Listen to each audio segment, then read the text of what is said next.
సరస్వతి అంటే ప్రవహించేది అని అర్థం. సరస్వతి అని ఒక నదికి పేరుంది. సరస్వతి అంటే ప్రవహించేది. ప్రవహించేది అంటే అర్థం ఏమిటి?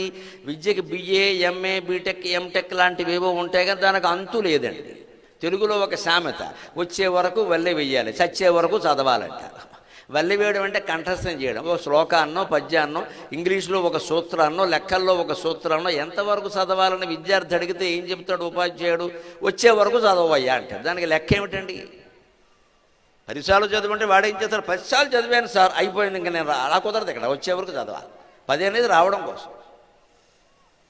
తప్పు రాశాడు అనుకోండి, 10 సార్లు చూడకుండా రాయమంటే ఎందుకు రాయమన్నారు?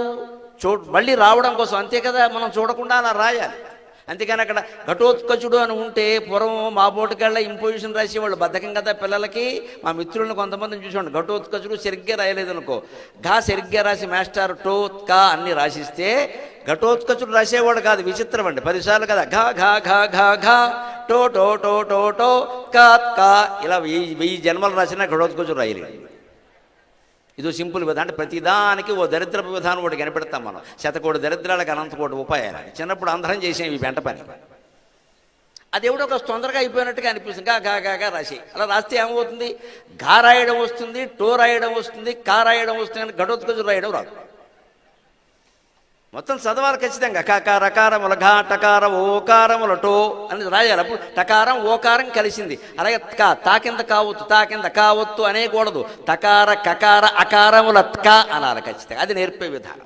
తకార కకార అకారములుగా రెండు కకారాలు ఉన్నాయి, దాని కింద ఒత్తుంది. తకార కకార అకారముల త్కా, చకార ఉకారముల చు, డకార ఉకారముల డు, ఘటోత్కచుడు. వీడు ఘటోత్కచుడు రాయడం వస్తుంది, కానీ ఘాగా ఘాగా రాస్తే ఏం వస్తుందండి? అభ్యాసం చేసేటప్పుడు ఇది ఎందుకు అందుకని వచ్చే వరకు వెళ్ళవేయమన్నారు, చచ్చే వరకు చదవమన్నారు. చదువు ఎంతవరకు సాగాలంటే ఉద్యోగం వచ్చిందని మానేయడం, పెళ్ళయిందని మానేయడం పనికిరాదండి.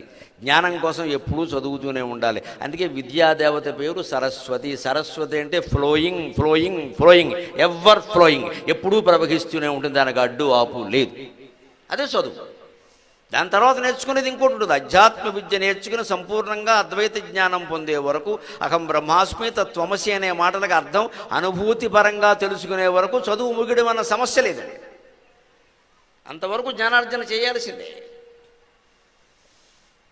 అందుకని ఆవిడ నల్లగా ఉన్నా సరే నల్లటి రంగులో ఉన్న నీలి జలాలు ప్రవహించే జలాల్లో ఉంటుంది సరస్వతి. అంటే అర్థం ఏంటి? పడిపోదా ప్రవహించే జలాల్లో ఉంటే?